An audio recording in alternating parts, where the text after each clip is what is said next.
आचार्य श्री नमोस्तु ब्रह्मचारी पारस भैया भोपाल से शंका कर रहे हैं कि जो 7 मुखी प्रतिमा होती है क्या वह प्रतिष्ठा योग्य है या जो वीतराग मुद्रा में एक ही मुख होना चाहिए। कृपया कर शंका का समाधान करें। नमोस्तु आचार्य श्री। सप्तमुखी प्रतिमा अरहंत परमात्मा की 7 मुख की प्रतिमा।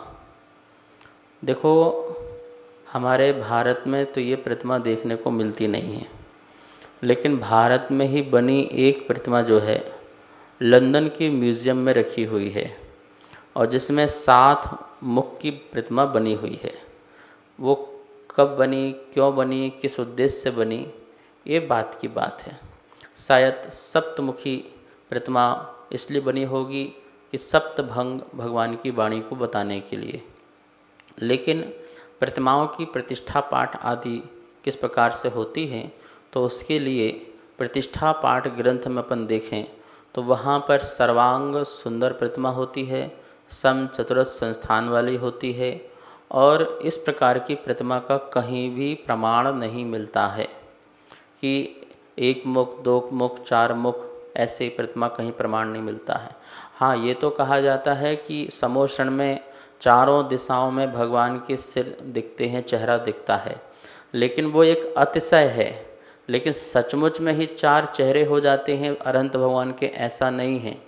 वहाँ की आभा मंडल का ही इस प्रकार से अतिशय है कि जो व्यक्ति जहाँ से भी देखता है भगवान को तो देखता है कि जैसे भगवान मेरे तरफ ही हों।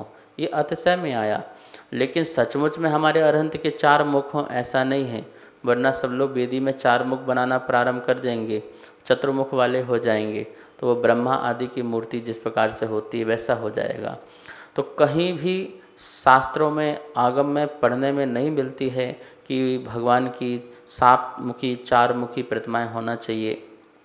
1 मुखी होता है, सम चतुरस्र संस्थान प्रतिमा होती है।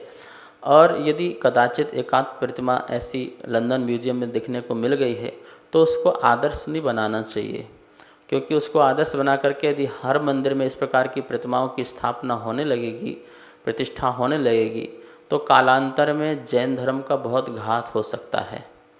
कोई भी व्यक्ति कह सकता है कि जैन के ग्रंथों में इस प्रकार की प्रतिमा का जब वर्णन नहीं मिलता है तो ये तो हमारे ब्रह्मा विष्णु महेश आदि हैं, ये तो हमारे धर्म के परमात्मा हैं, भगवान हैं, और वो उस मंदिर आदि में जो है अतिक्रमण कर सकते हैं। ठीक है ना। जिस प्रकार से आज देखा जा रहा है, हम अपने ही मंदिरों को सुरक्षित नहीं कर पा रहे हैं, और इस प्रकार से यदि कोई आचार्य, कोई मुनि, कोई साधु ऐसा कार्य कर जाए और अपने कारण से कर दे तो फिर वो समाज को भुगतना पड़ता है। इसलिए कोई भी आचार्यों को, साधुओं को ऐसे कार्य नहीं करना चाहिए जो कि बिल्कुल आगम के विरुद्ध हो, और ना ही कोई नई परिपाटी प्रारंभ करना चाहिए। इस प्रकार की प्रतिमाओं को मैं बिल्कुल निषेध करता हूँ, कहीं भी किसी भी मंदिर में स्थापित नहीं करना चाहिए। हमारी एक सर्वांग सुंदर समचतुरस्र प्रतिमा बनती है और वही बनना चाहिए। और जो साधुगण, त्यागवृत्ति विद्वान ऐसी प्रतिमाओं का अनुमोदना करते हैं, पंचकल्याणक आदि कराते हैं, वो आगम के विरोधी हैं। आचार्य श्री नमोस्तु। कहीं कहीं प्रतिमा में जल आता है, कहीं कहीं छत्र भी घूमता है, तो ये क्या अतिशय में आएगा या कोई अनिष्ट का संकेत है? क्या समाज के लिए सुखदायी है या दुखदायी है? इसका समाधान करें। नमोस्तु आचार्य श्री। चमत्कारिक घटनाएं जैसे कि छत्र का हिलना या भगवान की आँखों से जैसे आंसू निकल रहे हो ऐसे जल का निकलना, या किसी भी शरीर से जल का निकलना, मस्तक से जल बाहर आना, ये इस प्रकार से कुछ वीडियोस आती रहती हैं, कुछ इस प्रकार से कार्य होते रहते हैं और साक्षात लोगों को दिखता भी है। मैं ये बताना चाहता हूँ कि बहुत सारी चमत्कारिक घटनाएं जो है हमारे पुराण ग्रंथों में मिलती हैं, लेकिन ऐसी भगवान संबंधी कोई भी घटनाएं पौराणिक ग्रंथों में नहीं मिलती हैं। अब 16 सतियों की घटनाएं हैं तो देख लीजिए, चमत्कारिक घटनाएं हैं ना, राजा महाराजाओं की भी हैं, मुनियों की भी हैं, कोढ़ तक नष्ट कर दिया, ऐसी घटनाएं हैं। लेकिन कहीं भी पुराण ग्रंथ की कथाओं में ऐसा नहीं मिला कि कोई रानी या राजा वहाँ गया हो और वहाँ पर छत्र हिलने लगा हो, भगवान का स्वमेव ही मस्तकाभिषेक होने लगा हो, ऐसा कहीं भी नहीं मिलता है। और इस प्रकार की जो घटनाएं हैं, अरिष्ट समुच्चय आदि जो ग्रंथ हैं जिसमें फल बताए जाते हैं, उनके अनुसार ये तो अशुभ माना जाता है, अनिष्ट माना जाता है। संकेत मिलते हैं कि इसके निमित्त से कुछ न कुछ देश में या वहाँ परिवार में या समाज में कोई न कोई घटना घटने वाली है।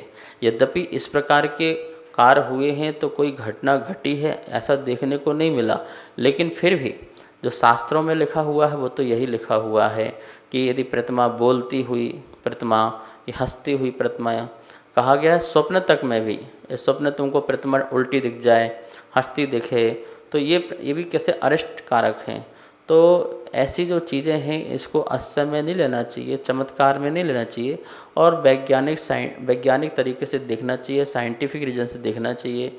यदि जल आया है तो हो सकता है उस प्रतिमा ने उस जल को सोखा हो और फिर वो किसी कारण बस गर्माहट से प्रतिमा से जल निकला हो।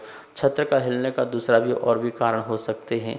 तो इन सब तमाम कारणों को सोचते हुए हम वैज्ञानिक युग में हैं, इस प्रकार की कोई लोगों को गलतफहमी मत डालो, वरना जब ये हमारे रहस्य खुलेंगे तो फिर ये हमारे बच्चे ही सिद्धांत से अलग हो जाएंगे। इसलिए ऑथेंटिक चीज़ बताई जाए, कोई इस प्रकार से हास्य दिखा करके कोई महिमा मंडित मत करो।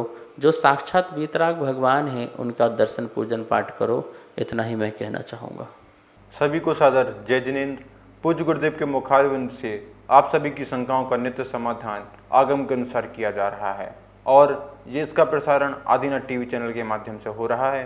अगर आपके मन में किसी भी प्रकार की कोई भी शंका है तो आप हमें नीचे दिए गए नंबर पर बेझिझक भेज सकते हैं और आपकी शंका का समाधान पूज्य गुरुदेव के मुखारविंद से आदिनाथ टीवी चैनल के माध्यम से किया जाएगा। तो आप हमें अपनी शंकाएं भेजें और पूज्य गुरुदेव के मुखारविंद से अपना समाधान पाएं और अपनी शंका का समाधान करें। जय जिनेंद्र। इस कार्यक्रम के पुण्यार्चक थे